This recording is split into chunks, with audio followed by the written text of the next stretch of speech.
Good morning, good afternoon, and good evening. Welcome to Showmakers Show, where we bring creativity to life. And what's your favorite type of photography?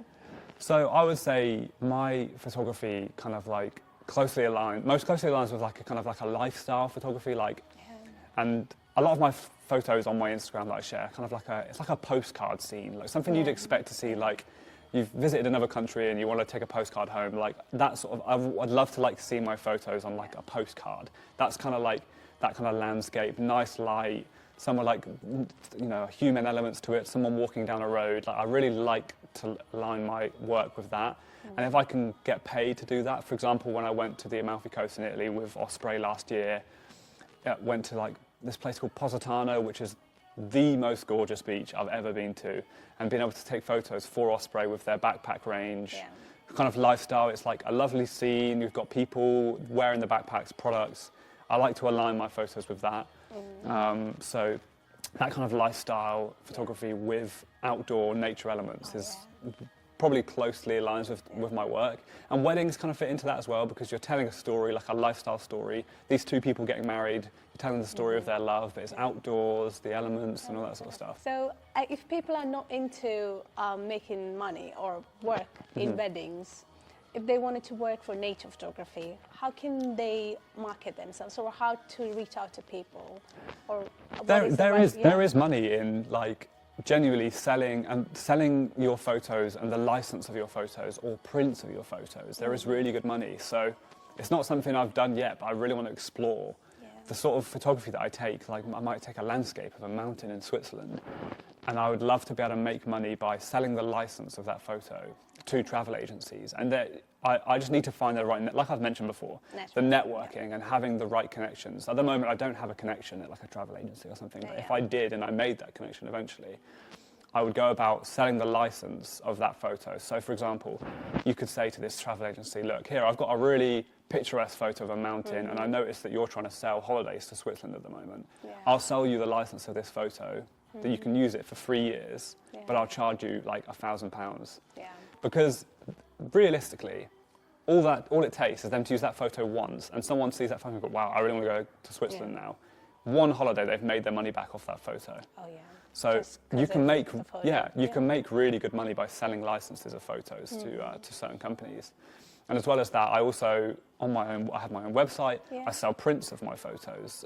So I don't sell very many because I don't advertise it very well, but I've got some photos that people have bought from America, from the UK, from Europe, purely because someone's seen that photo and they're like, that would look really great in my lounge or my living room or my kitchen, and people buy those. And you know, if you make a good living out of that, you can, if there's more demand, you can up the price. I know some people who sell their prints for like £250, and they make really good money just selling prints, selling photo books. So there is genuinely like a living to be made by just traveling around the world, taking photos of landscapes, if you have a good enough following. But so we're talking about licenses, so it can differ from in UK and in other countries. But so in the UK, so what if someone uses your photo without you even knowing? So you see that you're on photo on like a small billboard or a magazine or anywhere, or a small local business. How to deal that kind of stuff? Well, they'd be infringing my copyright if they didn't pay for that license. If they didn't approach me and like pay for that license, I'd probably get a lawyer and say, look, this person has used my image without my permission, and I could like legally sue them. Luckily, I've not had that. I've had a few times where someone's screenshotted my photo and they've reshared it to Instagram without my permission, but that's kind of harmless in my opinion. Like, it's really just giving me exposure. But as soon as it comes to a point where, like, hang on, this person's making serious money off my photo and I'm not seeing any reward from that, that's where it becomes a problem.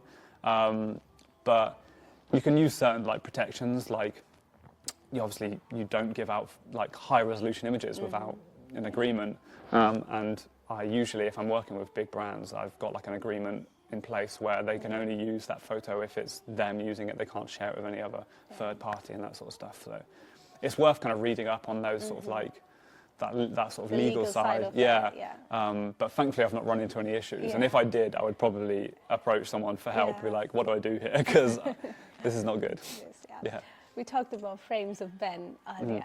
Frames by Ben, Yeah. sorry, Frames Yeah. by Ben. So you did tell me that, the backstory of it, but I just wanted to know more. How do you plan your photography projects and everything? Well, so a lot of my work, like I mentioned before, is kind of word of mouth. If I get an email, I very much like want to get to know the client a bit more and meet them in person first, try to get an understanding of their business, because I'm approaching work from like, I know how to compose, I know how to light something, I know how to edit.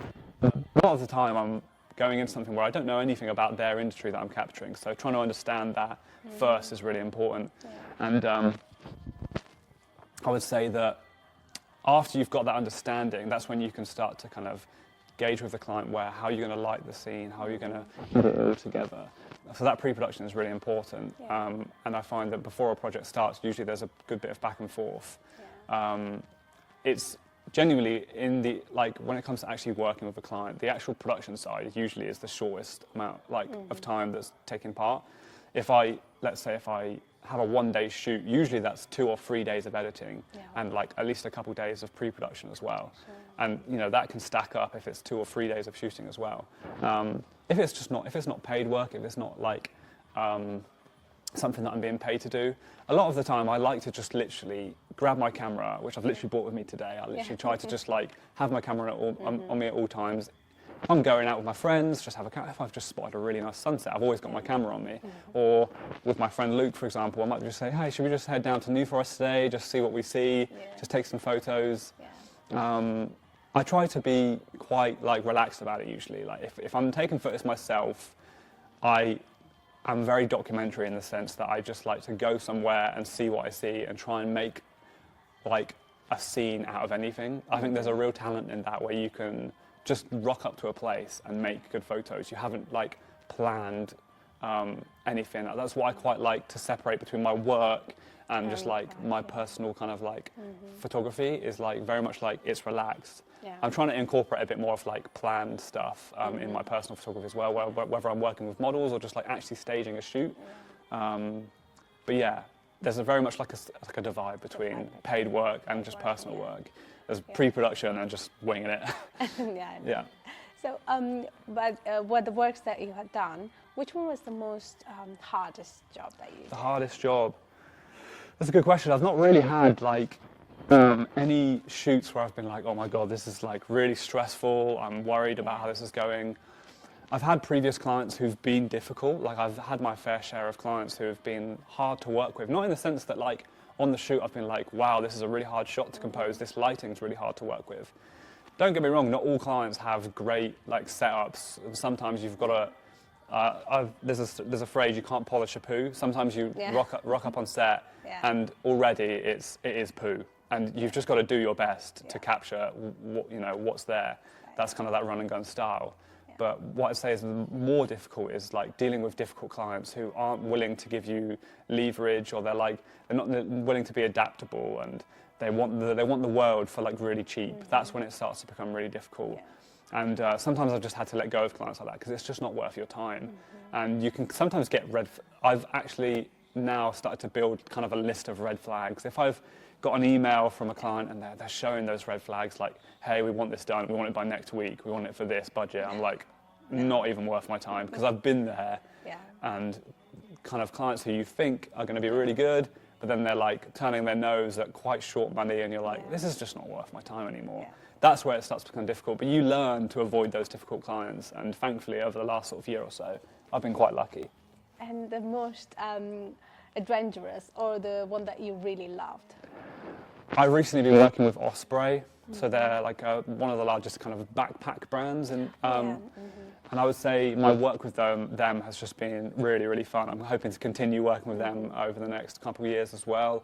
But like I said, I've been to Portugal with them, I've been to Italy, Sweden, we've done local shoots as well, and just some of the images that I'm coming away from with them and saying, look, I'm going to be able to see this on a website or potentially a billboard, and say like, that's one of the things that's really attracts me about this industry, is like, if I can go to a shopping centre and see a billboard and say, I took that photo, and like be proud of that, like having pride in your work is something I really appreciate about this industry. And getting to work with exciting clients like Osprey And Hydro Flask is also owned by Hydro Flask is like a big water bottle brand. They're owned by the same company. Just being able to like sort of see your work in like areas like that. I really enjoy that sort of element of it. It sounds quite egistical, but like I just love being able to like show people like, this is what I've done. Big billboard with your picture. Yeah, it's really cool. Yeah, it's really cool. So, did the company reach out to you, or did you reach out? So to that's very much like it's the connections. Osprey were literally approached by me because one of my friends, who also is a photographer, recommended me for one of the shoots last year, and since then I've kind of built up a reputation.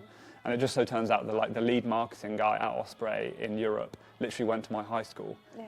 So it's just like all those connections that I've built over the last few years led to me being able to shoot for big brands. Yeah. And very much like being part of BU, my connections I made at BU, people who were in my seminars and stuff who've gone on to work at companies. So for example, there's a massive tea and coffee company in the UK called Whittard of Chelsea. And I managed to work for them a few years ago just through someone called Max who used to go to BU, and one of my friends, George Merritt, who's a freelancer here. He used to study here. He was in my seminars. Yeah. He's now a freelancer. He's had opportunities where he's been like, hey Ben, I want you to come on and take photos for this brand with me. And just those connections I made through university have been like genuinely like pivotal in where I am today. So yeah, BU, got a lot to thank for them. Yeah, and we did talk about how we should behave to the clients, being nice and everything. Yeah. In your opinion, what makes a photographer successful or a bad photographer? I'm not talking about the technical side, so the way they work. Yeah, the thing is, I've experienced firsthand like bad photographers, but not in the sense of like, they might be able to technically take a good photo, but through weddings, I've just like, because I also film weddings as well, I've worked with some photographers who are just genuinely downright rude, and they're not like very nice people to be with, and it shows that like people in the area do not like to work with them anymore. Genuinely showing up and just being friendly and kind is so important to like having that return work, and I'm constantly chatting with friends and my parents and just being like, I just landed this job today because like someone said they really liked the way I worked. Like a couple of weeks ago, I shot a wedding, and on the day, without even seeing the photos I created, someone booked me for their wedding because they were like, I just think you've got a really friendly vibe. I'd like you to shoot my wedding as well.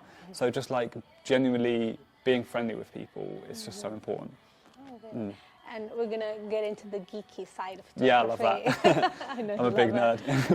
So what gear do you use your camera? So my main workhorse is the Sony cameras. I use the Sony A7 Mark IV, and I've just got like a range of prime lenses. I love the way prime lenses look. So if, let's say, someone who's listening to this doesn't really know the difference, you've got zoom lenses and prime lenses. Zoom lenses are functional. You can, on a shoot, you can go from really wide to close up, and it's very useful if you're shooting an event, if you want, the client wants a quick wide photo and now they want a close-up.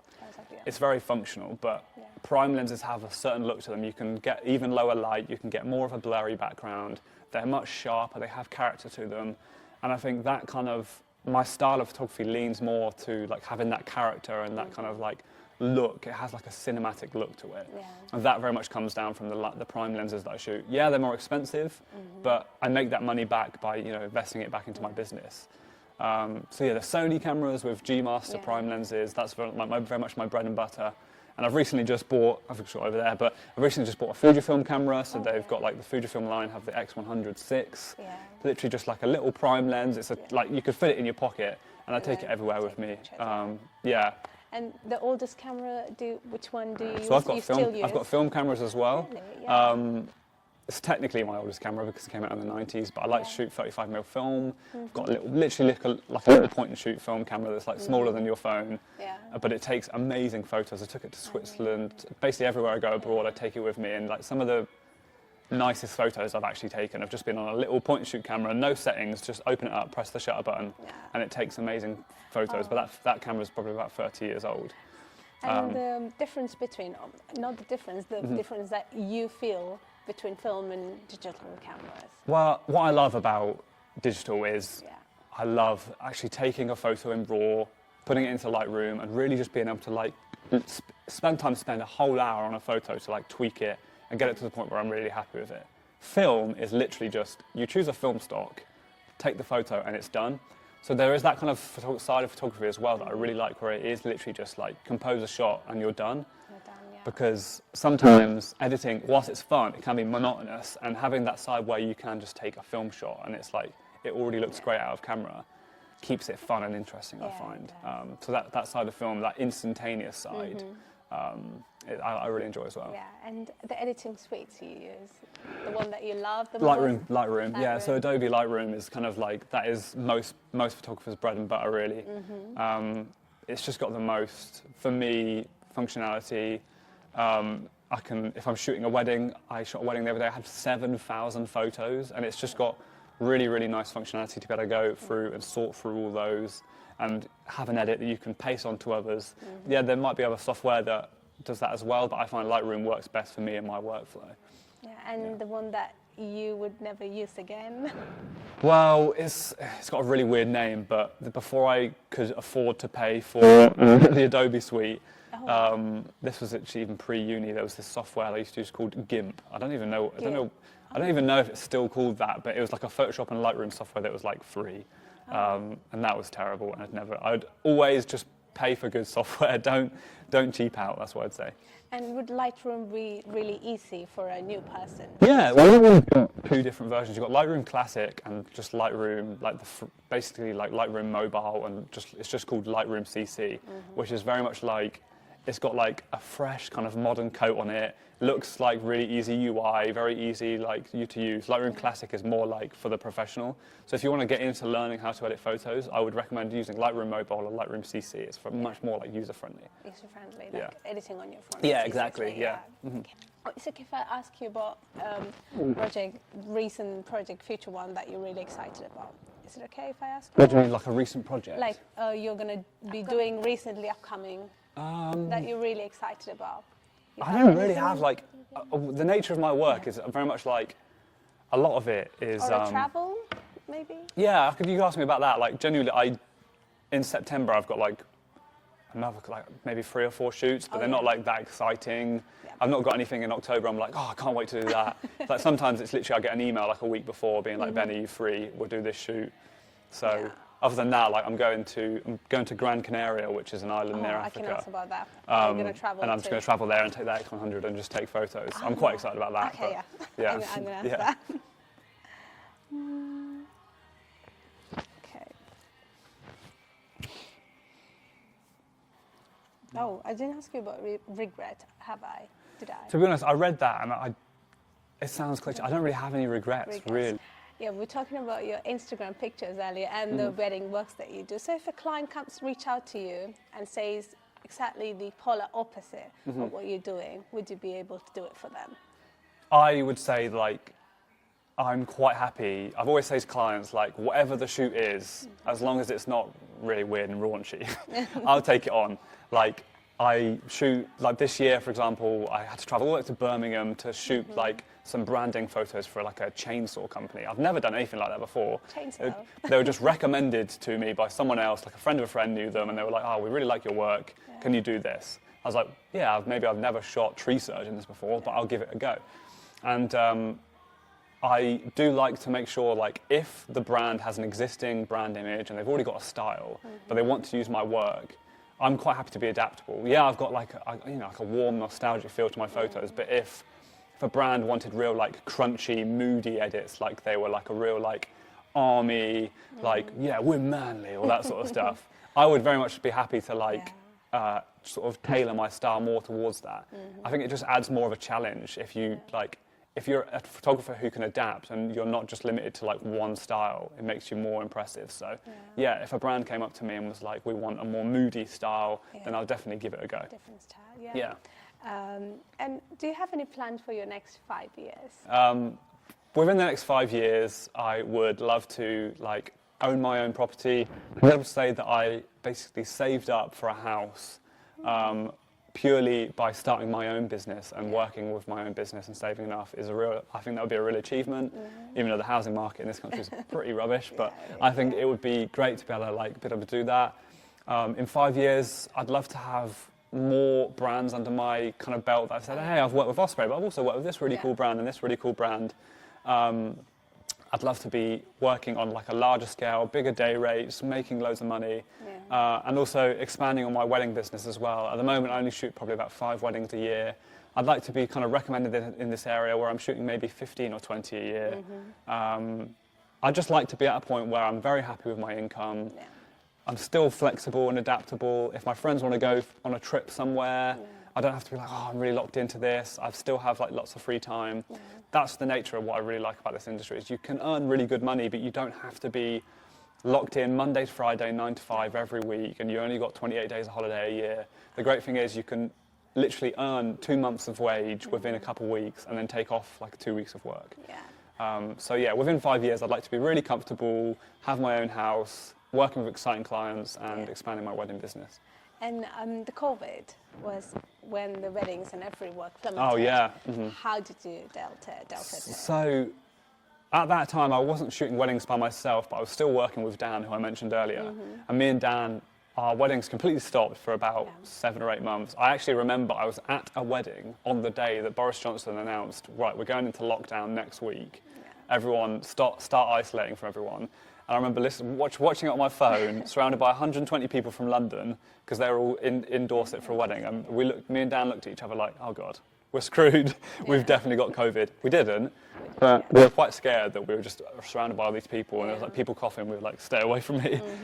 But for about 6 or 7 months, we had no work. I was basically living at my parents' house, and I was just like, well, this is a bit crap.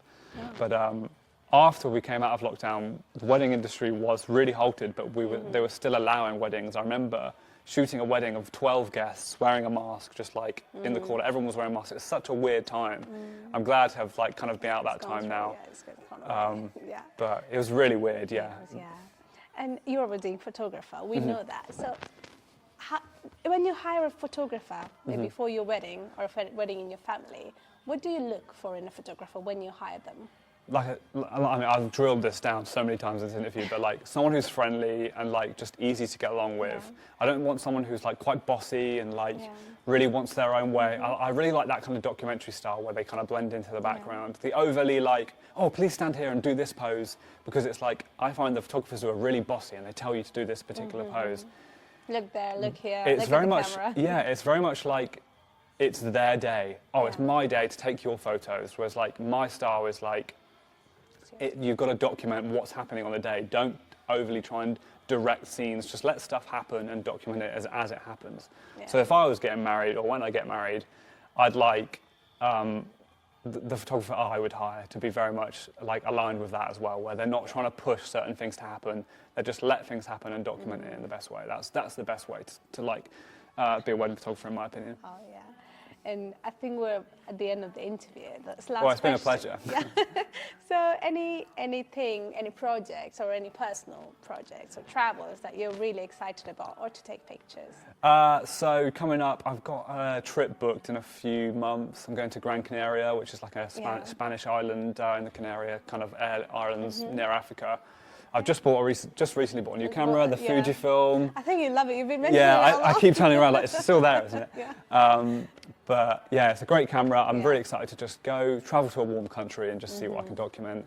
I'd say like outside of that, a lot of my work can literally be like, oh, I don't know what I'm doing in October, but a brand might approach me and in 2 weeks be like, are you free on this day? We'd love to work with you. Yeah. A lot of the work in this industry is not like, oh, I know what I'm doing in November because this brand has approached me. It can be literally like rolling like 2 or 3 weeks before. Yeah. So usually I'm looking forward to like personal projects, going to take photos in Gran Canaria or stuff like that. One last thing, what is your favourite lens? My favourite lens, that is a good question. So I would say the 50mm is the best focal length because literally your eyes see the world in a 50mm perspective. Oh yeah. So if you take photos using a 50mm, you're documenting the world kind of like how your eyes see it. And if you can use a prime lens like a 50mm 1.4, which is what I've got, I just love using it, you can kind of make photos look real but have that cinematic look by like stopping down to a lower aperture. Yeah. And I find if I take photos with 50mm, sometimes the way I edit them, you can almost like feel like you're there. Whereas if you take photos with a really wide lens, you're reminded like, oh, this is a photograph. That's right. So I quite like to take photos where it's like this. You could very well just like be looking at a scene, like with your own eyes. That's why, yeah. So the 50mm is pretty much the best lens, Thanks a lot, Ben, for coming out to our show. Oh, it's been a real pleasure. Thanks for having me on.